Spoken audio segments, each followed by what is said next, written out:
Ang kwentong ito ay hango sa totoong buhay. Karanasan ito ni Kadat. Taong 1968, Bobon, Northern Samar.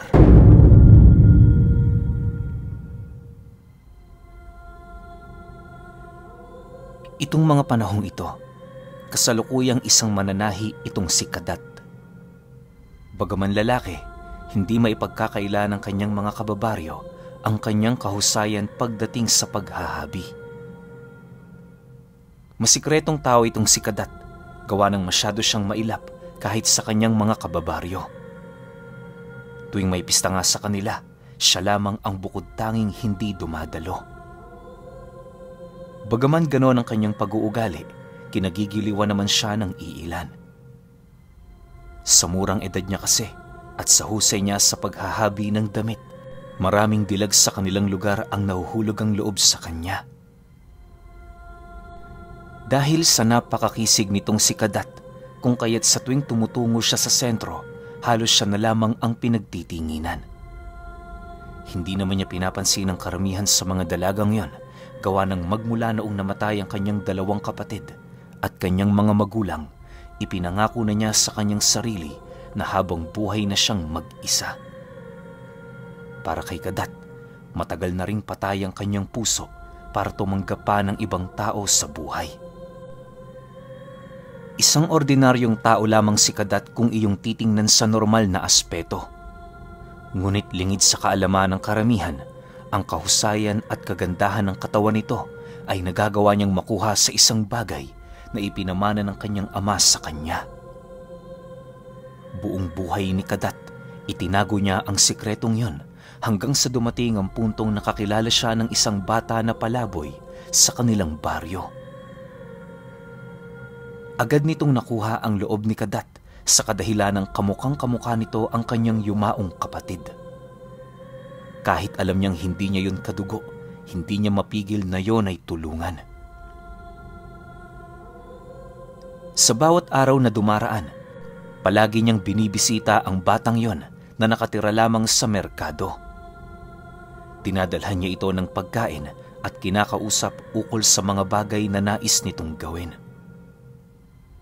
Ilang ulit niya ding niyayang tumira na kasama niya ang bata, ngunit sa hindi malamang dahilan, palagi siya nitong tinatanggihan. "Boy, bakit ayaw mong tumira sa bahay ko? Huwag ka nang mahiya. Ako lang naman ang naroon eh. Sige na, sumama ka na sa akin. Mas maganda kung doon ka na lang tumira. Para naman tuwing uulan, hindi ka na mangangamba." Wika ni Kadat sa bata. Matapos nitong marinig ang kanyang sinabi, napangiti lang naman ito. Sabay sagot sa kanya ng, "Wag na, Kuya Kadat. Ayoko madamay ka sa dala kong gulo. Siguro, mas mabuti ding kalimutan mo na ako. Hindi na din naman ako magtatagal eh."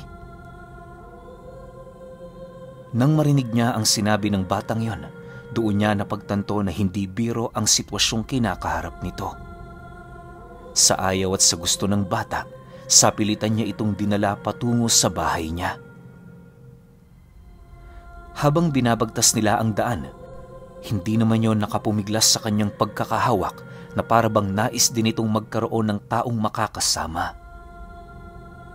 Makalipas lamang ang ilang minuto, narating na nga niya ang bahay nila. Bago niya umpisahan ang pagtatanong dito, minabuti niya munang pakainin at bihisan ito. Sa pagpatak ng 10:00 ng umaga, habang nag-uusap sila, doon niya napag-alaman na buhay pa pala ang pamilya ng bata. Yun nga lang, kaya yun nawalay sa kanyang mga magulang dahil sa mga kakaibang pangyayari nitong naranasan. Ayon sa bata, maniwala man kayo o hindi, kaya ito nawalay sa kanyang mga magulang dahil nagkaroon ng kanyang ama ng hidwaan laban sa pamilya ng mga aswang. Kahit isang albularyo ang ama ng batang yon, wala itong kakayahang harapin ng mga demonyong nanumpa na uubusin ng kanilang lahi. Dagdag pa nito na, 1 taon din silang nagtago sa bawat baryong kanilang napupuntahan, ngunit patuloy silang nasusundan ng mga nilalang.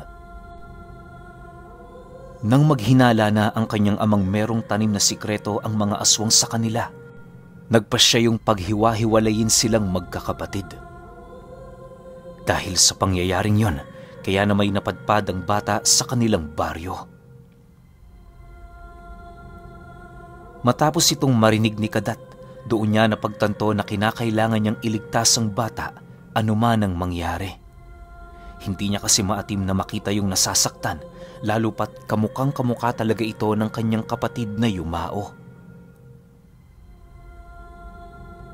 Sa pagpapatuloy ng kanilang pag-uusap, doon niya napag-alaman ang pangalan ng bata.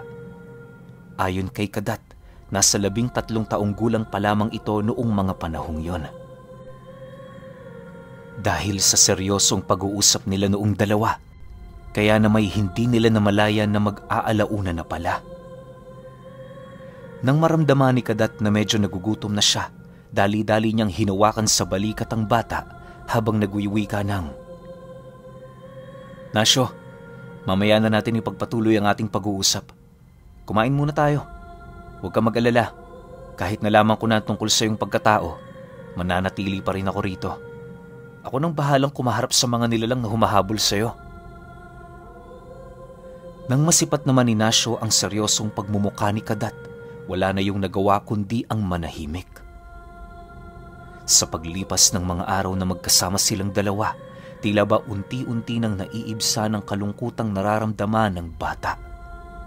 Kahit papaano, medyo maayos na ang pakiramdam nito dahil sa mga masasayang bagay na kanyang ipinapakita.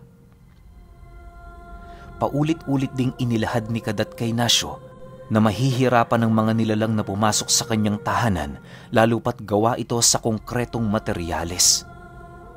Inilahad niya rin dito na bagaman ordinaryong tao lang siya kung titingnan, hindi pa rin siya dapat maliitin ng mga aswang. Dahil sa dalawa na silang kumakain sa kanyang tahanan, kahit papaano, piniling dagdagan ni Kadat ang kanyang trabaho. Kung noon, naghahabi lang siya ng damit, ngayon sinasabayan niya na ito ng pagtatanim ng mga gulay at punong kahoy sa kanyang bakuran. Palagi din siyang alerto sa kanilang baryo sa kadahilan ng inaasahan na niya ang pagbisita ng mga aswang. Isang araw, habang abala siya sa pagtatahi, bigla namang lumapit sa kanya si Nasyo na nanginginig ang buong katawan. Pagsilay niya sa mukha ng batang namumutla, dali-dali naman niya yung hinawakan sa balikat habang tinatanong yon kung ano ang nangyayari. Subalit kahit ilang beses niya na yung tinanong, tila ba hindi pa rin ito magawang makasagot sa mga bagay na kanyang sinasabi. Dahil sa pangyayaring yon, unti-unti na ding nauunawaan ni Kadat ang aksyon nito, lalo pat unang beses lang yon na mangyari. "Sabihin mo, Nasyo, nasa labas ba ang naghahanap sa'yo? Nararamdaman mo ba sila?" Seryosong tanong ni Kadat sa bata. "Oo, Kuya Kadat. Kanina, habang nagpapakain ako ng mga manok mo, nakita kong isa sa kanilang naglalakad. Hindi ko alam kung saan sila pupunta pero nasisiguro ko isa yun sa mga aswang na naghahanap sa akin." Takot na sagot naman ng bata. Dahil sa sinabi nito, dali-dali namang itinigil ni Kadat ang kanyang trabaho. Matapos niya yung gawin, hindi na siya nag-alangan pang tumakbo sa altar ng kanyang bahay upang kunin ang batong palagi niyang pinalalagyan ng kandila. Habang pinagmamasdan siya ng bata, wala naman yung kaide-ideya sa bagay na hawak niya. Maya-maya pa, nagtataka naman yung nagtanong sa kanya ng, "Kuya Kadat, ano ho yung kinuha niyo?" Matapos niyang marinig ang sinabi ni Nasyo, pasimple naman siyang ngumiti habang sumasagot ng, "Armas natin laban sa kanila. Magmula ngayon, Nasyo, nais kong huwag ka munang lumabas ng lumabas. Mahirap na, lalo pat hindi ako palaging nakabuntot sa likod mo." Lumipas pa ang mga araw, parang mga daga na itong sila Kadat.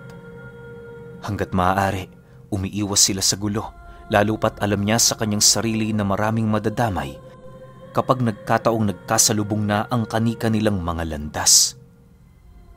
Akala niya na sa pamamagitan ng pagtatago sa loob ng tahanan niya ay mananawa ang mga nilalang na yon, subalit nagkamali siya. Nang dumating na sa puntong hindi na niya kayang malunok ang mga bagay na nangyayari sa kanilang dalawa, nagpasya na siyang kumprontahin ang mga nilalang.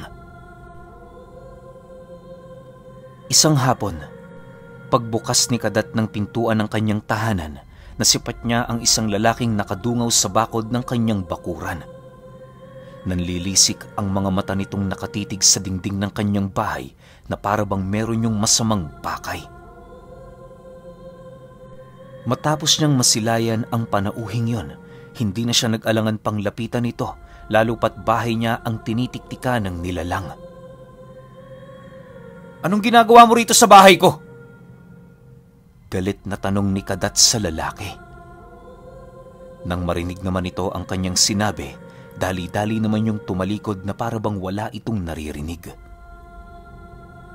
Pagsilay niya sa kabastusan itong ginawa sa kanyang harapan, hindi naman siya nag-alangan pang habulin ng lalaking yon upang magawa niyang malaman kung ano ang pakay nito sa kanya.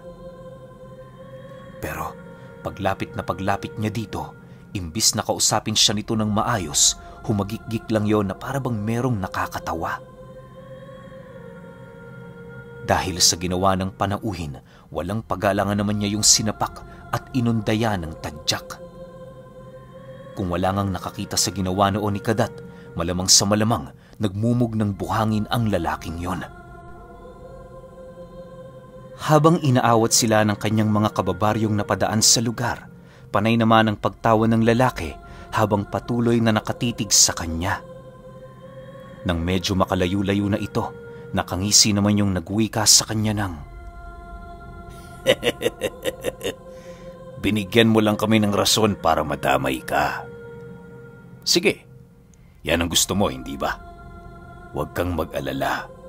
Ibibigay namin sa iyo kung ano ang hinahangad mo." Matapos nitong makapagwika, mabilis na naman yung kumaripas ng takbo patungong kakahuyan.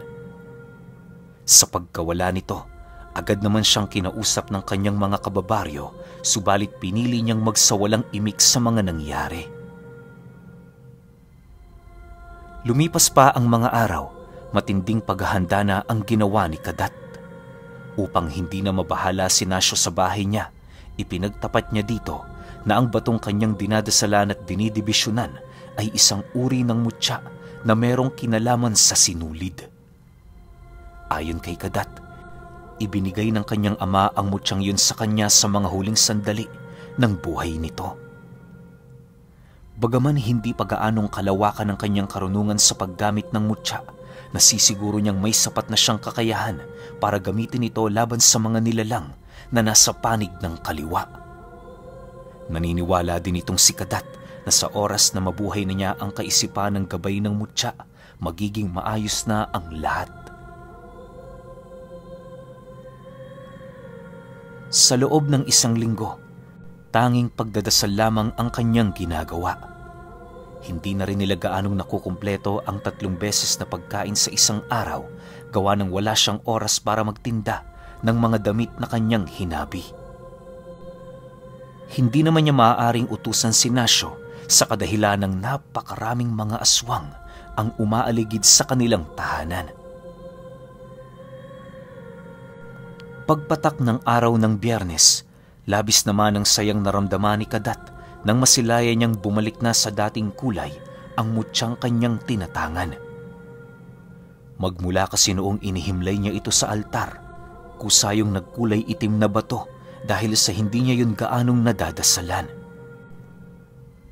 Hindi naglaon, nabalot yon ng luha ng kandila sa kadahilan ng palagi niya yung pinapatungan ng kandila tuwing sumasapit ang gabi. Ayon kay Kadat, na ang mutya ng sinulid na kanyang tangan hindi basta-bastang hihiwalay sa kanyang katawan. Sa oras na maramdaman itong abala na siya sa kanyang ordinaryong trabaho, kusayong matutulog hanggang sa dumating ang panahong si Kadat na mismo ang tatawag dito para humingi ng tulong. Naniniwala din si Kadat na dahil sa ganoong pag-uugali ng kanyang mutya, kung kaya't hindi ito basta-bastang makuha ng sinumang taong ordinaryo o malawak ang karunungan pagdating sa mga matatalinhagang salita. Habang lumalalim ang gabi noong mismong araw na yon, tila ba nakakaramdam na siya ng kakaiba sa paligid. Yung simoy ng hangin, medyo naaamoy niyang parang mabaho. May mga indikasyon na ding may mga nagmamasid sa kanilang tahanan, gawa ng nakakarinig na siya ng kakaibang huni ng mga hayop. Sa pagpapatuloy ng pangyayaring yon, bahagya namang natigilan si Kadat sa pagmamasid sa labas ng bahay nila nang makarinig siya ng isang malalim na pag-angil sa itaas ng bubong ng kanilang bahay. Makalipas pa ang ilang minuto, may narinig siyang lumapag at kasabay nito ang pag-alulong ng kanilang asong nagbabantay sa labas ng kanilang bakuran.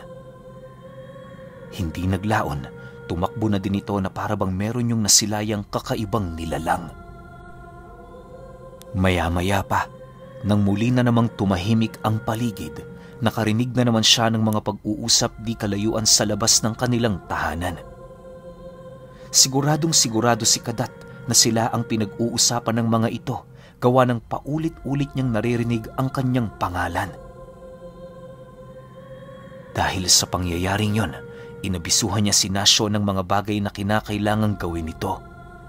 Mariin din niyang ipinaalala dito na hanggat hindi niya pinag-uutos, huwag nitong gagawin. Matapos nilang magkasundo sa kanilang mga plano, agad namang kinuha ni Kadat ang buntot paging nakasabit sa dingding ng bahay nila. Habang hawak-hawak niya ito, panay naman ang pagsasalita niya ukol sa mga bagay na binabalak gawin ng mga nilalang. Hanggat maaari, dinadaan niya yon sa mahinahong pag-uusap nang sa gayoy hindi na lumala pa ang sitwasyon. Subalit kahit anong negosasyon ang kanyang gawin noon, tila ba hindi pa rin ito sapat para sa mga nilalang. Imbis kasi na lumayo ito sa kanyang tahanan, animoy mas lumalapit pa ito sa tuwing binibigyan niya yon ng babala sa mga bagay na nais nitong gawin. Dahil sa kapangahasan ng mga aswang, nagpasya si Kadat na kaharapin ang mga ito sa kanyang bakuran. Walang sabi-sabi, agad naman niyang binuksan ang pinto ng bahay nila habang nagsasabi kay Nasyo na kahit anong mangyari, huwag niya yun bubuksan hanggat hindi pa sumasapit ang umaga. Sa paglabas ni Kadat sa kanyang tahanan, bumungad sa kanya ang 10 aswang na animoy naghihintay ng pagkakataon para umatake. Pagsilay naman ng mga ito sa paglabas niya, animoy hindi makapaniwala ang mga nilalang na yon sa kanyang ginawa. Habang pinagmamasdan nito ni Kadat, nagpasya siyang umupo sa gilid ng kanyang tahanan habang hinihintay ang mga ito. Nang masipat naman ng mga aswang ang kanyang ginawa, paisa-isa naman yung lumundag sa bakod ng kanyang bakuran. Nang ilang metro na lamang ang pagitan ng mga ito sa kanya, kampante naman siyang tumayo, bit-bit ang buntot ng pagi. Walang sabi-sabi, buong puwersa niyang sinugod ang mga aswang at kasabay nito ang pagpapalaganap niya ng abilidad ng kanyang mutyang tinatangan. Dahil sa walang ideya ang mga nilalang na yon sa lakas at abilidad ni Kadat, kaya na may walang kahirap-hirap niya itong nalapatan ng kanyang mga usal na mas lalong pinabisa ng mutya ng sinulid. Ang mga aswang na nakatayo malapit sa kanya ay kusa na lamang nanigas dahil sa pagbalot sa katawan ng mga ito ng mga sinulid na nasa espiritual na anyo. Pinilit pa ng mga nilalang noong magpumiglas pero hindi sapat ang kanilang mga lakas para mabasag ang pinakawalang usal ni Kadat. Dahil sa pangyayaring yon, halos hindi naman makapaniwala ang mga aswang sa bagay na kanilang nasisilayan. Karamihan sa kanila ay labis na nagtataka, gawa ng papaanong naisakatuparan ng isang ordinaryong tao ang ganoong bagay. Ang buong akala kasi nila, ordinaryong tao lamang itong si Kadat na walang kaalam-alam pagdating sa mga lihim na karunungan. Makalipas lamang ang ilang minuto, dahan-dahan naman niyang nilapitan ang nabitag ng kanyang mutya habang walang awa yung hinahataw ng buntot pagi niyang dala. Ang mga kasama naman ng mga aswang na yun na naroon sa labas ng bakuran, tanging pag-aangil na lamang ang nagawa. Maya-maya pa, nang hindi na maatim ng mga aswang ang mga bagay na kanilang nasisilayan, nagpasya na ang mga itong umisip ng pag-atake upang mabilisang paslangin itong si Kadat. Matapos ang kanilang maiksing pagpupulong, dali-dali naman siya nitong pinaikutan habang nagdodoble ingat. Subalit, kahit anong naisip na plano ng mga nilalang na yon, tila ba wala pa rin yung panama sa kanyang kakayahan. Sa isang iglap lang kasi, bigla namang naramdaman ng mga aswang ang pagbigat ng kanilang mga talampakan na para bang meron doong mga kakaibang bagay na bumaon. Hindi nila yun makita pero ramdam na ramdam nilang may humaharang sa kanilang paggalaw. Dahil sa pangyayari, sinubukan naman ng iilan sa kanilang tumakas papalayo, subalit hindi nila yun nagawa. Nang masipat nilang papalapit na si Kadat sa kanilang kinaroroonan, doon na sila nag-umpisang umangil ng napakalakas, hudyat ng kanilang pagkatalo sa laban. Hindi nyo dapat minaliit ang isang katulad ko. Sabihin nyo, sino sa inyo ang papauwiin ko ng buhay? Huwag niyong isiping kabutihang loob ko ito, sapagkat ito ang magsisilbing babala ko sa mga kauri niyong naghihintay ng inyong pagbabalik. Seryosong wika ni Kadat habang paulit-ulit niyang hinahataw sa lupa ang kanyang dalang buntot pagi. Matapos namang marinig ng mga ito ang kanyang sinabi, hindi na sila nagdalawang isip pang ituro ang pinakabata sa kanilang grupo. Nang mapag-alaman niya kung sino ang hangad na iligtas ng mga ito mula sa kanyang kamay, hindi na siya nagdalawang isip pang patayin ang mga aswang na natitirang buhay. Lahat ng madaraanang nilalang ni Kadat ay walang habas siyang pinagpapapatay hanggang sa dumating ang puntong dadalawa na lamang sa mga ito ang nanatiling buhay. Sa pagpapatuloy ng kanyang pagmamasid sa mga nilalang na yon, kitang-kita niya kung papaano yun magmakaawa sa kanya para lamang mailigtas ang mga buhay nila. Habang pinagmamasdan niyo ni Kadat, merong nabuong plano sa kanyang isipan ukol sa kung papaano niya maililigtas ang buhay ni Nasyo. Nang mapagtanto niyang may tsansa yung mangyari, seryoso niyang inabisuhan ng dalawang aswang tungkol sa naisip niyang kasunduan. Ayon kay Kadat, hahayaan niyang mabuhay ang dalawa kung ipapangako ng mga ito na tatantanan na nila ang bata. Kapag ginawa nila ang bagay na yon, wala nang mamamatay sa kanilang angkan dahil sa pakikipaglaban sa kanya. Nangako naman si Kadat, hindi na siya mangingialam sa mga bagay na kanilang ginagawa hanggat hindi sila nakakapaminsala sa mga taong naging malapit sa kanya kahit papaano. Nang marinig naman ng mga nilalang na yon ang kanyang naisip na kasunduan, walang pagdadalawang isip namang sumang-ayon ng mga ito. Matapos nilang magkasundo, hindi na siya nag-alangan pang palayain ng dalawa habang seryoso yung binabalaan ng, "Siguraduhin mong malalaman ng inyong padre de pamilya ang aking babala. Sa oras na bumalik pa kayo dito, hindi lang ganito ang mangyayari sa pamilya nyo. Sige na, umalis na kayo." Matapos niyang makapag-wika, agad namang kumaripas ng takbo ang dalawa habang umiiyak. Magmula noon, ni anino ng mga aswang na yon sa kanilang lugar, hindi na niya nagawa pang masilayan. Naging masaya naman si Kadat kahit papaano, lalo pat ang kaisa-isahang pangarap ni Nasyo ay nagawa na niyang matupad.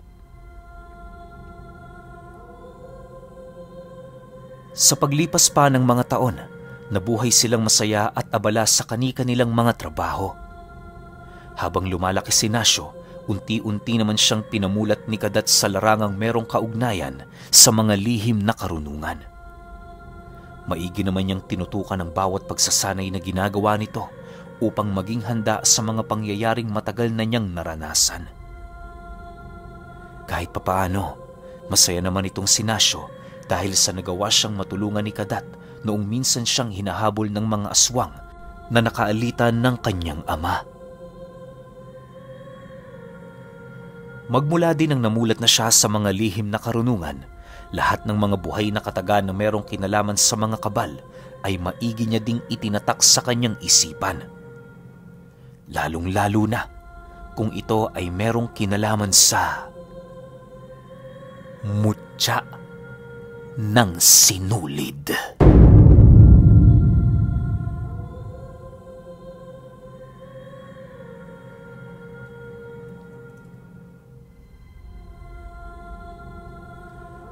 Okay, opinyon ko sa kwento.